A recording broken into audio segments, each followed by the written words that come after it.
નમસ્કાર. આપણે માનનીય ઉમાકાંતભાઈના ગત વ્યાખ્યાનમાં સંધિ વિશેની અમુક વાતો સાંભળી. હવે સંધિની અંદર સ્વર સંધિ એ માનનીય ઉમાકાંતભાઈના કહેવાથી સ્વર સંધિ વિશે હું આપની સમક્ષ થોડી છણાવટ કરીશ. સ્વર સંધિમાં મિત્રો આમ જોવા જઈએ તો જે એના પ્રકારો છે, જેનાથી આપણે ઘણી બધી રીતે માહિતગાર છીએ, પણ એના પ્રકારોમાં દીર્ઘ સંધિ, ગુણ સંધિ, વૃદ્ધિ સંધિ, યણ સંધિ, દીર્ઘ, ગુણ, વૃદ્ધિ, યણ, આ મૂળ તો સંસ્કૃત સંધિ ઉપરથી છે. આ બધા આપણે પ્રકારો છે સંધિના. આની અંદર દીર્ઘ સંધિમાં જે સમાન સ્વર છે એ જ્યારે મળે ત્યારે એ બેવડાય એટલે કે દીર્ઘ થાય. જેમ કે અ વત્તા અ બરાબર આ, ઈ તો ઈ, ઉ તો ઉ. આ જે સમાન સ્વર ભેગા થાય ત્યારે જે સંધિ બને છે એ દીર્ઘ સંધિ બને છે. જેમ કે હિમ વત્તા આ લય. આપણને ઉમાકાંતભાઈએ જેટલા પણ ઘટક છે એને છૂટા પાડતા રામ શબ્દ દ્વારા સમજાવ્યું હતું. એ પ્રમાણે જો આને આજે વર્ગ વિચ્છેદ કરવામાં આવે તો આ હ વત્તા ઈ વત્તા મ વત્તા અ, ત્યારબાદ આ વત્તા લ વત્તા અ વત્તા ય વત્તા અ. માફ કરજો, આપને ક્યાંક ક્યાંક દેવનાગરી લિપિ પણ દેખાશે, કારણ કે મૂળભૂત રીતે હું સંસ્કૃતનો છાત્ર છું. તો કહેવાનો મતલબ એ છે કે જ્યારે તમને તમારી સમક્ષ આ બે શબ્દો આવ્યા ત્યારે જો એનો વર્ણ વિચ્છેદ કરીને તમે કોઈ પણ સંધિને ભેગી કરો છો, એટલે કે સંધિ જોડો છો, ત્યારે વર્ણ વિચ્છેદ દ્વારા તમારે ધ્યાનમાં આવે છે કે અહીંયા મ અને અહીંયા આ, એટલે કે આ બંને વચ્ચે સંધિ કરવાની છે. તો મ પછીનો આ અ, પાછળ આવેલો આ, જે સમાન સ્વર હોવાના કારણે અ અને આ જે એની ચાર પરિસ્થિતિ છે કે અ વત્તા અ બરાબર આ વત્તા આ બરાબર આ વત્તા અ બરાબર આ અને આ વત્તા આ બરાબર આ. તો આ ચારે પરિસ્થિતિમાં આપણને એક સમાન ઉત્તર મળે છે અને એ છે આ. તો અહીંયા પણ આપણને ધ્યાનમાં આવે છે કે આ અ વત્તા અ એનો જે ઉત્તર આવ્યો આપણી સમક્ષ એ આ આવ્યો. હવે આ બંને જગ્યાએ આ જે મૂકી દેવાનું છે ત્યારે આપણી સમક્ષ આ મ હલન થશે, કારણ કે એની અંદરથી આ સ્વર તો નીકળી ગયો છે. ત્યારે ત્યારબાદ આપણી પાસે જે ઉત્તર છે આ. હવે આ મ ની અંદર આ ભળી જશે એટલે એ બનશે મા. આ જે આગળના જે શબ્દો છે એટલે કે વર્ણો છે એને પણ ભેગા કરી દઈએ તો બને હિમાલય. મિત્રો, હિમાલય જેવો સામાન્ય શબ્દ આપણે ખૂબ સરળતાથી સંધિ કરી પણ શકીએ અને છોડી પણ શકીએ, પણ જો આવી રીતની થોડી કસરત કરીએ આપણે તો આપણી સંધિ કદાપી ખોટી ન પડે. એટલા માટે સંધિ હંમેશા આ જે એના વર્ણો છે એનો વિચ્છેદ કર્યા પછી જો તમે કરો તો તમારે ખરેખર કયા સ્વર ભેગા કરવાના છે અને કયા સ્વર વચ્ચે સંધિ કરવાની છે એ છૂટું પડશે અને તમે ખૂબ સરસ રીતે એને સમજાવી શકશો. હવે આ હું થોડોક મંડુક પ્લુતિ કરીને, સંસ્કૃતમાં મંડુક પ્લુતિ શબ્દ છે, થોડા કૂદી જવાનું. તો મંડુક પ્લુતિ કરીને તમને સીધા યણ સંધિ ઉપર લઈ જવું છે. નમસ્કાર. તો આપણે ગત વ્યાખ્યાનમાં સંધિના થોડાક સ્વર સંધિના પ્રકાર વિશે વાત કરવી હતી, ત્યારે મેં તમને મંડૂક પ્લુતિ દ્વારા સીધી યણ સંધિ સમજાવવાનો પ્રયત્ન કર્યો હતો. કારણ કે મિત્રો, યણ સંધિ એ ખૂબ જ અત્યારે અટપટી આપણી માટે બની રહે છે. તો હું તમને એના અમુક નિયમ સમજાવું. મિત્રો, યણ છે એ એવી રીતે સંધિનો પ્રકાર નામ એવી રીતે છે કે પાણિનીના અષ્ટાધ્યાયીમાં જે એણે વ્યાકરણની રચના કરી એમાં એણે 4000 સૂત્રો રચ્યા. એ 4000 સૂત્ર તો ખૂબ જ લાઘવ, વૈયાકરણાહ લાઘવ પ્રિયાહ એકમાત્ર લાઘવેન પુત્રોત્સવો મન્યતે. એક માત્રાનો પણ જો એ બચાવ કરે ને તો જાણે પુત્ર જન્મ થયો હોય ને એવો આનંદ એમને આવે. એટલે આવા લાઘવ પ્રિય વૈયાકરણી એવા પાણીની એ જે અષ્ટાધ્યાયીની રચના કરી એમાં કુલ 4000 જેટલા સૂત્રાત્મક આખું છણાવટ છે. એણે જે સૂત્રો લખ્યા એમાંથી એક સૂત્ર જે છે એ છે ઇકો યણચી.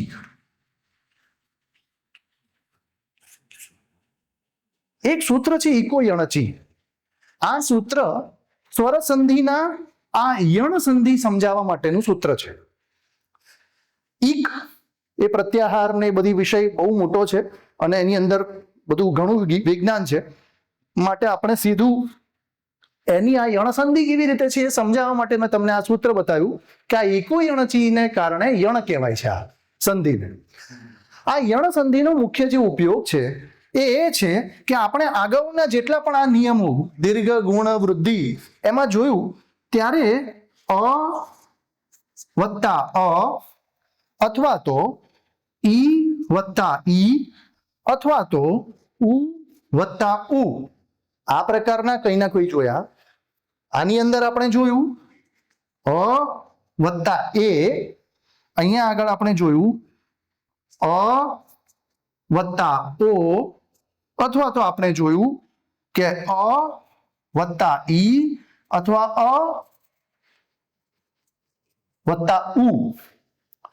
આવા બધા જે વર્ણ ભેગા થાય ત્યારે કયા પ્રકારનો એક વ્યત્યય થાય, કયા પ્રકારનો શબ્દમાં વિકાર આવે એ વિશે આપણે વાત કરી.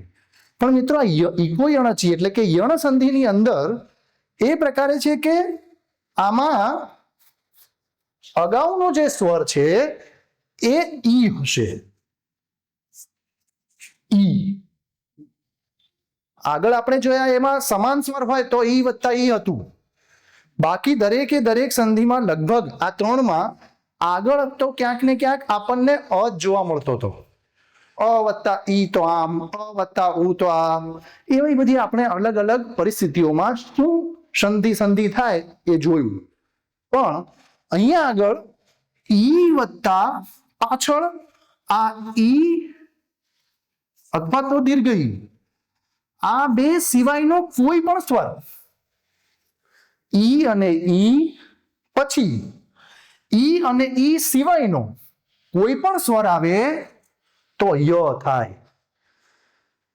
એવી જ રીતે ઉ અને ઉ એટલે આપણે આ રસ્વ ઉ કે દીર્ઘ ઉ પછી ઉ કે ઉ સિવાયનો કોઈ પણ સ્વર આવે તો વ થાય.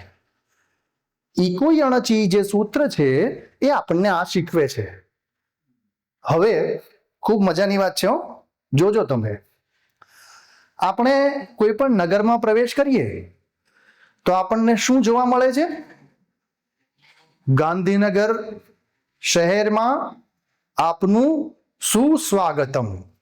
આપણા ઘરની બહાર અથવા તો બીજા કોઈના ઘરે જઈએ ત્યારે બહાર કયા સ્ટીકર ચોંટાડેલા હોય છે? બહેન આમ હાથ જોડીને ઊભી હોય અને એવું લખ્યું હોય સુસ્વાગતમ, અને આપણે હરખભેર અંદર જઈએ એવું સમજીએ કે આપણું શુભ આગમન આ યજમાન ઈચ્છી રહ્યા છે. પરંતુ મિત્રો, આ યણ સંધિ એ ઘરના માલિકે કદાચ નહોતી શીખી અથવા તો એ મ્યુનિસિપલ કોર્પોરેશનના અધિકારીઓએ નહોતી શીખી, જેના કારણે એમણે સુસ્વાગતમના બોર્ડ બધે માર્યા છે. જુઓ, હમણાં આપણે શું જોયું? ઉ કે ઉ પછી ઉ કે ઉ ન હોય અને બીજો કોઈ પણ સ્વર હોય તો શું થાય? વ. તો એવી રીતે સુ વત્તા આગત, આ બે શબ્દો આપણી સમક્ષ છે. આને ઉપસર્ગ કહી શકીએ આપણે. જે કોઈ પણ ધાતુની આગળ લાગે એ ઉપસર્ગ છે. તો આ સુ ઉપસર્ગ, સુ એ શુભ અર્થમાં છે, આગત એટલે આવવું. હવે આપણે વળી પાછું મેં તમને અગાઉ જણાવ્યું હતું એ પ્રમાણે વર્ણ વિચ્છેદ તો કરવાનો જ. તો અહીંયા સ વત્તા ઉ વત્તા આગત, હું આ જાણી જોઈને સાથે લખી દઉં છું, કારણ કે આપણું મૂળ ઉદ્દેશ આ બે વર્ણ વચ્ચેની સંધિનું છે. તો અહીંયા આગળ આ ઉ અને આ બેની વચ્ચે સંધિ કરવાની છે. આપણને આ નિયમ શું કહે છે કે ઉ અને ઉ પછી ઉ અને ઉ ન હોય અને બીજો કોઈ પણ સ્વર હોય, એક્સ વાય ઝેડ કોઈ પણ સ્વર હોય તો ત્યાં વ થાય અને એ વ ને એ સ્વર ની જે પણ રાઈમ છે એ લાગી જાય. જેમ કે ઈ હોય તો વી થાય, આ હોય તો વા થાય, અ હોય તો વ થાય, તો ઓ હોય તો વો થાય. અહીંયા આપણે શું જોઈએ છીએ? આ એટલે ઉ અને આ એટલે બન્યું વાહ. હવે આ ઉ તો નીકળી ગયો છે અહીંયાથી, આ સ અડધો થઈ ગયો છે એટલે અહીંયા આપણે લખશું સ્વા, સ્વાગત. તો આ શબ્દની સંધિ બની સુઆગતમ સ્વાગતમ. આ સંસ્કૃતમાં લખવું હોય તો અહીંયા મ હલંત લખવો પડે તો સ્વાગતમ, ગુજરાતીમાં લખીએ તો સ્વાગત. ચાલો હવે મિત્રો તમે વિચારો, આ એક વખત સુ ઉપસર્ગ આવી ગયો એટલે કે તમારું આવવું શુભ રહે, સુઆગત. પણ આપણે જો બે વખત લખી દઈએ તો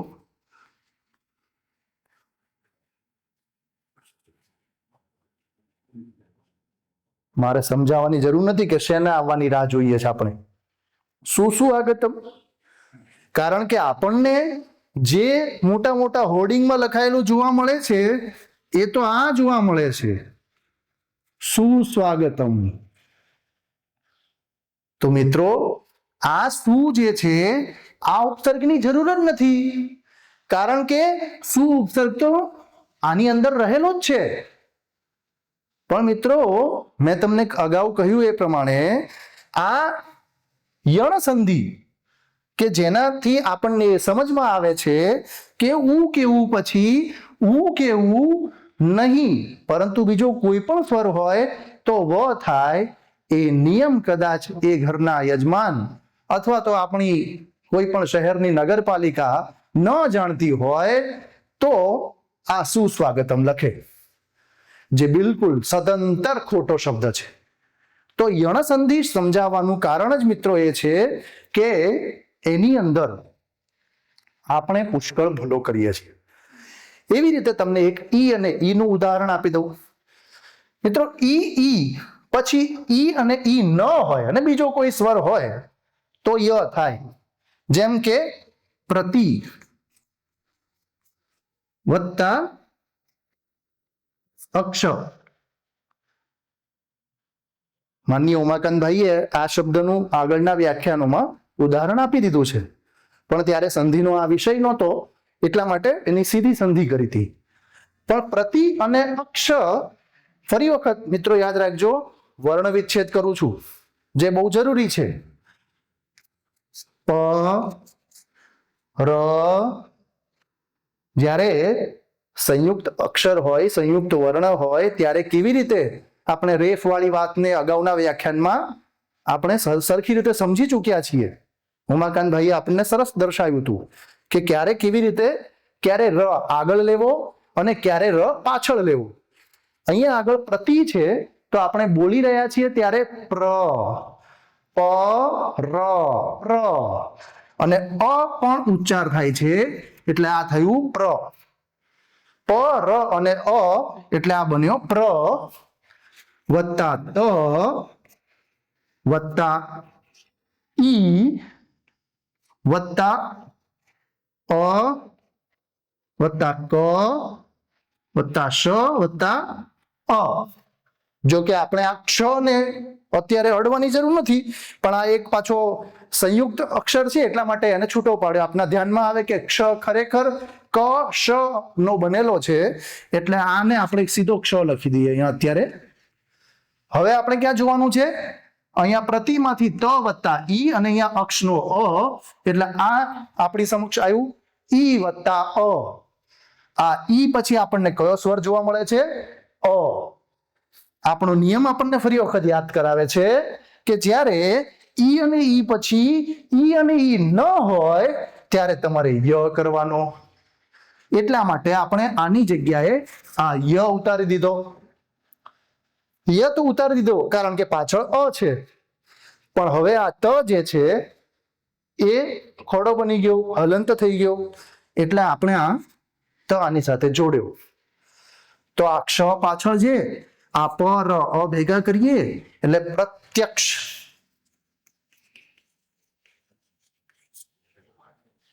આ યણ સંધિનો બીજો એક ઉદાહરણ, પ્રત્યક્ષ. તો મિત્રો આ યણ સંધિ જે છે એ સમજીને જો આપણે આવી રીતે ખાસ કરીને વર્ણ વિચ્છેદ દ્વારા આપણે સંધિને ઉકેલવાનો, જોડવાનો કે છોડવાનો પ્રયત્ન કરીશું તો આપણે કોઈ દિવસ ભૂલ નહીં કરીએ. અને આપણને ઓલું કહે છે ને ગણિતમાં તાળો મળી જશે કે ભાઈ કયા સ્વરને મેં ભેગા કર્યા છે, કઈ રીતે છૂટા પડે છે. તો હંમેશા આ યણ સંધિ ની અંદર એક તો આપણે હવે સુસ્વાગતમ વાંચીએ ત્યારે થોડુંક મનમાં હસી લેવાનું અને કોઈને જણાવવાનું, જો જણાવી શકીએ આપણા મિત્ર હોય તો, કે ભાઈ તમે આ કાઢી નાખો. કારણ કે સુઆગતમ એવું કહેવા માંગો છો તમે, ચોક્કસ પણ એવું ન કહેવા માંગતા હોય તો તમે સ્વાગત લખો, જેથી કરીને સુઆગતમ થશે. તો મિત્રો આ યણ સંધિ હોય, દીર્ઘ સંધિ હોય, ગુણ સંધિ હોય કે વૃદ્ધિ સંધિ હોય, આ દરેકની અંદર ખૂબ જરૂરી એવું જો કોઈ તત્વ છે સંધિની અંદર તો એ વર્ણ વિચ્છેદ છે. જો વર્ણ વિચ્છેદ કર્યા પછી, અને આવું તમારે શરૂઆતના તબક્કામાં જ કરવું પડશે, ત્યારબાદ તમે જેમ જેમ આનો મહાવરો થતો જશે એમ આ આખી પ્રક્રિયા તમારા મનમાં ચાલતી જશે. પણ શરૂઆતમાં જો તમે આવી રીતની આવી થોડી વાર લાગે, પણ તમે ચોક્કસ થતા જશો અને ક્યારેય ભૂલ નહીં કરો. તો ઉમાકાંતભાઈ ના વ્યાખ્યાન માટે આપણે અહીં ઉપસ્થિત થયા છીએ અને એમણે મને અનુમતિ આપી અને આપની સમક્ષ મેં આ સંધિનું સ્વર સંધિમાં યણ સંધિ ખાસ કરીને સમજાવવાનો પ્રયત્ન કર્યો છે. આશા છે કે આપને આ મારો પ્રયત્ન પસંદ આવ્યો હશે.